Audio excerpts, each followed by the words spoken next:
નમસ્કાર મિત્રો, આજના આપના પ્રેઝન્ટેશનનો વિષય છે હન્ટર કમિશન 1882। ભારતીય શિક્ષણના ઇતિહાસમાં આ એક ખૂબ જ મહત્વનો સીમાચિહ્ન છે। તેને પ્રથમ ભારતીય શિક્ષણ પંચ તરીકે પણ ઓળખવામાં આવે છે। આવનારી બીટ કેળવણી નિરીક્ષક અને અન્ય શિક્ષણ વિભાગની પરીક્ષાઓ માટે આ ટોપિક ખૂબ જ અગત્યનો છે। તો ચાલો તેના વિશે વિગતે માહિતી મેળવીએ। ઐતિહાસિક પૃષ્ઠભૂમિ। સૌપ્રથમ વાત કરીએ આ કમિશનની ઐતિહાસિક પૃષ્ઠભૂમિ એટલે કે બેકગ્રાઉન્ડ વિશે। આ કમિશનની સ્થાપના 3 ફેબ્રુઆરી 1882ના રોજ થઈ હતી। તેના અધ્યક્ષ હતા સર વિલિયમ હન્ટર। તમને પ્રશ્ન થશે કે આ કમિશનની રચના કેમ કરવામાં આવી? તો 1854માં વુડનો ખરીતો આવ્યો હતો। આ ખરીતા પછી ભારતમાં શિક્ષણની શું સ્થિતિ છે અને કેટલી પ્રગતિ થઈ છે તેની સમીક્ષા કરવા માટે તત્કાલીન વાઇસરોય લોર્ડ રિપન દ્વારા આ પંચ નિમવામાં આવ્યું હતું। લોર્ડ રિપન ભારતમાં સ્થાનિક સ્વરાજ્યના પિતા તરીકે પણ જાણીતા છે। પ્રાથમિક શિક્ષણ પર ભાર। હન્ટર કમિશનની સૌથી મહત્વની વાત જો કોઈ હોય તો તે છે પ્રાથમિક શિક્ષણ પર મૂકવામાં આવેલો ભાર। કમિશને નોંધ્યું હતું કે ઉચ્ચ શિક્ષણનો વિકાસ થયો છે પણ પ્રાથમિક શિક્ષણ પાછળ રહી ગયું છે। તેથી તેમણે ભલામણ કરી કે 1. શિક્ષણનું માધ્યમ ફરજિયાતપણે માતૃભાષા હોવું જોઈએ। 2.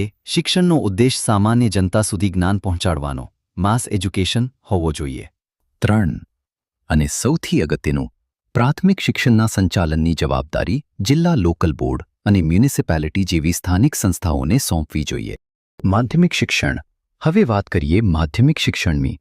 અહીં કમિશને એક ક્રાંતિકારી વિચાર રજૂ કર્યો જેને આપણે બાયફર્કેશન અથવા દ્વિશાખી પ્રવાહ કહીએ છીએ। તેમણે માધ્યમિક શિક્ષણને 2 ભાગમાં વહેંચ્યું। કોર્સ એ સાહિત્યિક, આ એવા વિદ્યાર્થીઓ માટે હતો જેમને આગળ જઈને યુનિવર્સિટીમાં અભ્યાસ કરવો હોય।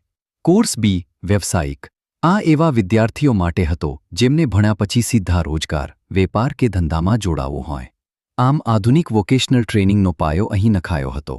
સ્ત્રી શિક્ષણ અને સામાજિક સુધારા।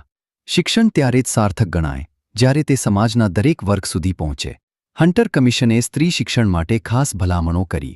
કન્યાઓ માટે અલગ શાળાઓ ખોલવી, જ્યાં પડદા પ્રથા છે ત્યાં ઘરે જઈને ભણાવી શકે તેવી જનાના ટીચર્સની નિમણૂક કરવી।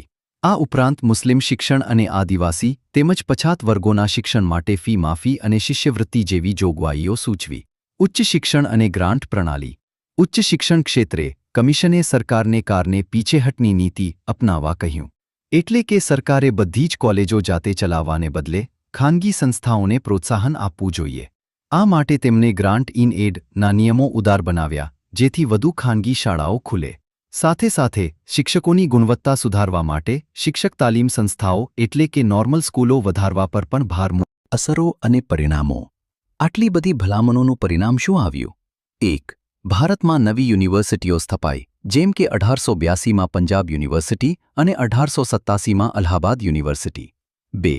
શિક્ષણમાં ખાનગીકરણ વધ્યું, ભારતીય લોકો દ્વારા સંચાલિત શાળાઓની સંખ્યા વધી। 3. શિક્ષણના સંચાલનનું વિકેન્દ્રીકરણ થયું। પરીક્ષાલક્ષી તથ્યો વન લાઇનર્સ। પરીક્ષા પહેલા યાદ રાખવા જેવા કેટલાક મહત્વના આંકડાઓ જોઈ લઈએ। આ કમિશનમાં કુલ 20 સભ્યો હતા, તેમાંથી 7 ભારતીય સભ્યો હતા, જેમાં સર સૈયદ અહેમદ ખાન અને આનંદ મોહન બોઝ મુખ્ય હતા। આ રિપોર્ટ 600થી વધુ પાનાનો દસ્તાવેજ હતો। પ્રાથમિક શિક્ષણ માટે નાણાં ક્યાંથી આવશે?